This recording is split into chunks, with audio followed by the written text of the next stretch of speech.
ओम शांति। आज बाबा ने कहा, मीठे बच्चे, सबसे पहले यही ख्याल करो कि मुझ आत्मा पर जो कट चढ़ी हुई है वह कैसे उतरे। सुई पर जब तक कट जंग चढ़ी होगी तब तक चुंबक खींच नहीं सकता। फिर बाबा ने कहा कि ये पुरुषोत्तम संगम युग है, तो इसमें तुम्हें पुरुषार्थ कर्मातीत बनने का करना है। यही सर्वश्रेष्ठ पुरुषार्थ है और इसके लिए हमें ये ध्यान रखना है कि जो भी यहाँ के कर्म संबंध हैं, किसी से भी हमारी दिल न लगी हो। हमारा सारा ही कनेक्शन एक बाबा के साथ, सर्व संबंध एक बाबा के साथ हो। और फिर बाबा ने कहा, कोई भी व्यर्थ की बातों में, पर चिंतन की बातों में अपना टाइम वेस्ट नहीं करना है, लेकिन ज़्यादा से ज़्यादा बाबा की याद में ही रहने का अभ्यास करना है। जबकि हमारा लक्ष्य ही है कर्मातीत बनने का, तो बाबा कहते ये भी ध्यान रहे कि कोई भी ऐसा हमसे कर्म न हो जो कि वो बंधन बन जाए। कोई भी व्यर्थ संकल्प करना, अपने स्वभाव संस्कार के वश होकर के करना, विकारों के, कर्मेंद्रियों के अधीन होकर के कोई कर्म करना, मनमत प्रमाण करना, ये सारे कर्म बंधन बनाते हैं। तो बाबा कहते हैं अभी तो कर्म बंधन हमें सारे समाप्त करने हैं। तो एक याद में रहना है और दूसरा श्रीमत प्रमाण ही चलना है। बाबा ने सवेरे से रात तक हर कार्य के लिए हर बात की हमें श्रीमत दी है, मर्यादाएं बताई हैं। उसी प्रमाण यदि हम चलते हैं तो फिर धीरे धीरे हमारी वो कर्मातीत अवस्था समीप आ जाती है। फिर आज बाबा ने कहा कि ऊंचे ते ऊंचा बाप है, सर्व का सद्गति दाता है, दुख हरता सुख करता है। तो हमें भी बाप समान मास्टर दुख हरता सुख करता बनना है। बाबा कहते जैसा बाप वैसे बच्चे। तो अभी से हमारे अंदर वो सारे संस्कार आते जाएं कि हमें कोई भी दुख की लहर स्पर्श भी नहीं कर सकती। सुखदाता के बच्चे हैं तो हमें इतना सुख से भरपूर होना है कि हमारे भी मन, वाणी और कर्म से सबको सुख मिले। हम भी मास्टर सुखदाता बन जाएं। फिर बाबा ने आज ये भी कहा कि बाबा ही भारत को स्वर्ग बनाते हैं, बाबा हमें विश्व का मालिक बनाते हैं। ये बात भी माया भुला देती है। तो जैसे बाबा हम बच्चों की कितनी बड़ी निष्काम सेवा करते हैं, हमें अपने जैसा बनाते हैं, अपने से भी ऊंचा बनाते हैं। तो जैसे लौकिक में भी अगर कोई मनुष्य कोई ऐसी अल्पकाल की प्राप्ति कराते हैं, कुछ ऐसी उन्हें चीज़ देते हैं, कुछ ऐसा पढ़ा लिखा कर योग्य बना देते हैं, तो मनुष्य भी कहते हैं कि हम आपके एहसानमंद हैं, कभी कोई सेवा हो तो ज़रूर याद करिएगा। लौकिक में भी हम किसी व्यक्ति के प्रति थोड़ी सी प्राप्ति के कारण उनके इतने कृतज्ञ हो जाते हैं।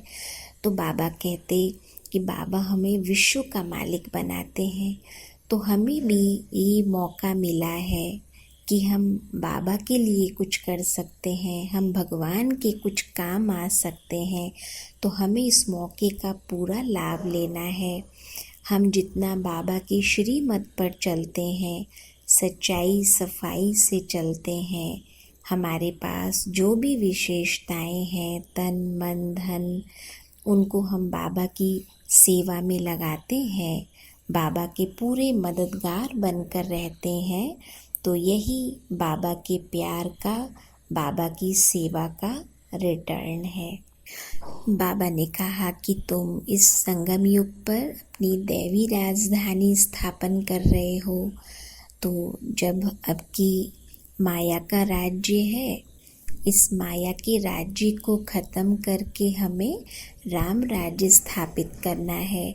तो इसके लिए बाबा कहते तुम्हारी अभी माया से ज़बरदस्त लड़ाई है, और इस लड़ाई में विजयी होने के लिए अपने अंदर शक्ति बहुत चाहिए। तभी बाबा कहते कि आप सेना हो, जैसे वो सेना होती है, चाहे मिलिट्री वाले होते हैं, तो उनको भी कितनी हर प्रकार की ट्रेनिंग दी जाती है, ताकि कभी भी कोई ऐसी टफ सिचुएशन आए, शत्रु का आक्रमण हो, तो किस प्रकार से वो अपनी भी रक्षा कर सकें, देश की रक्षा कर सकें। तो उन्हें इतना योग्य बनाते हैं, उसकी इतनी प्रैक्टिस करते हैं, रिहर्सल करते हैं। नहीं तो फिर अगर वो कैपेबल नहीं होते हैं तो उन्हें फिर सर्टिफिकेट नहीं मिलता, उन्हें सेना से निकाल देते हैं। तो बाबा भी कहते हैं कि यहाँ भी इस युद्ध के मैदान में हमें हर हमेशा ज्ञान के अस्त्र शस्त्र से लैस रहना है। कोई भी समय यदि हम ज्ञान के सिमरण में नहीं है, ज्ञान से या श्रीमत से, बाबा से हमारी बुद्धि हटी हुई है, तो माया को मौका मिल जाता है हमें नुकसान पहुंचाने का। तो इसलिए बाबा कहते हैं कि हमेशा ज्ञान के मनन चिंतन की प्रैक्टिस करते रहो, ज्ञान का ही चिंतन चलाने के अभ्यास में रहो, ताकि हमें भी कोई भी परिस्थिति का सामना करना पड़े तो हम बहुत ही सहज रूप से उसका सामना कर सकें।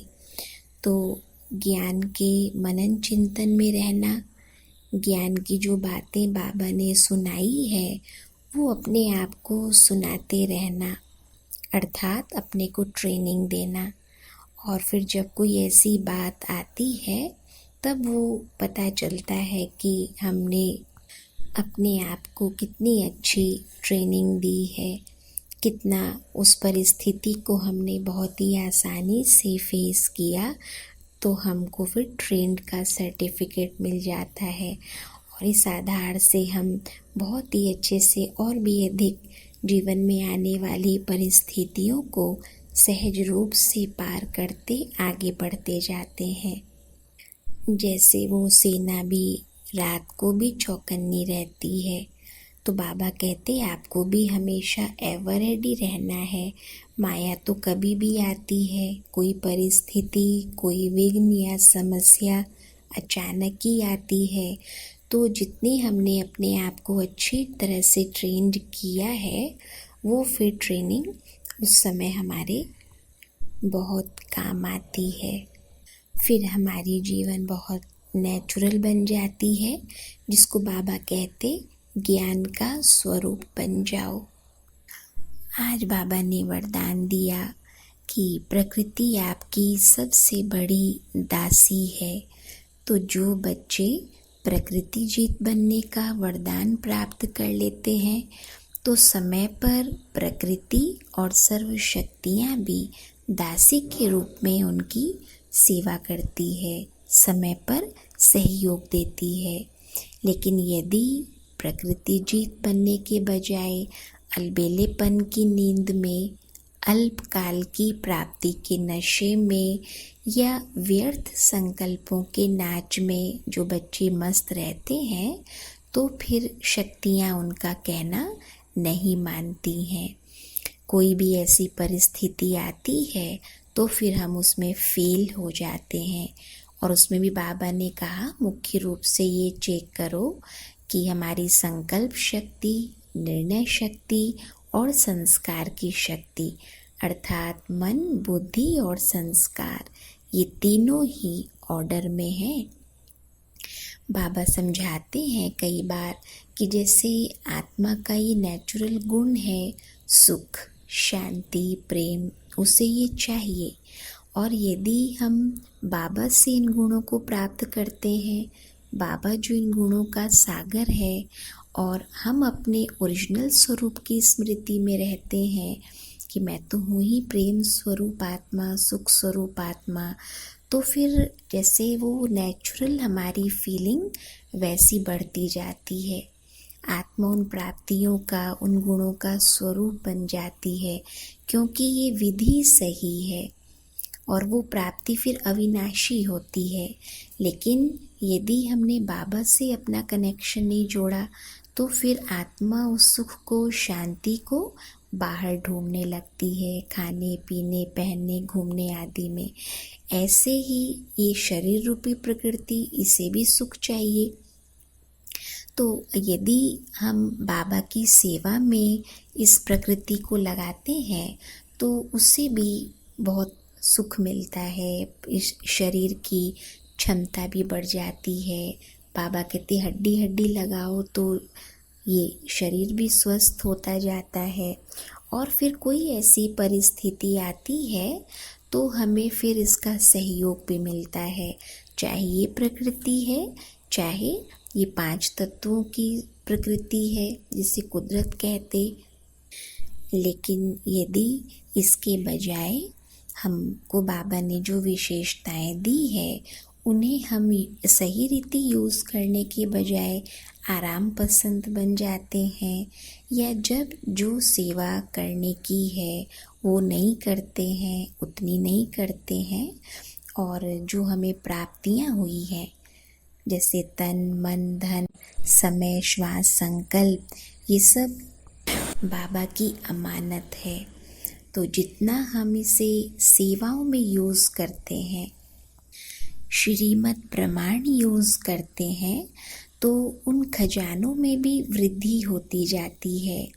लेकिन यदि उसे हम अपना समझकर, अपने आधार से, अपनी सुविधा से, अपनी इच्छा से यूज़ करते हैं।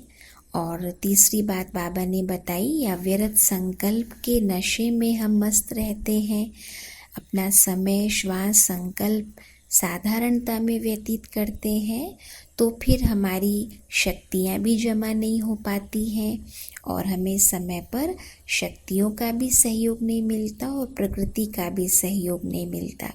लेकिन जितना बाबा से प्राप्त इन चीज़ों को हम विधि पूर्वक श्रीमत प्रमाण, मर्यादा प्रमाण सफल करते हैं, तो इससे हमारी आंतरिक शक्ति बढ़ती है, आत्मिक शक्ति बढ़ती है, और यही शक्तियाँ फिर कोई परिस्थिति आने पर हमारी रक्षा भी करती हैं, हमारा ऑर्डर भी मानती हैं।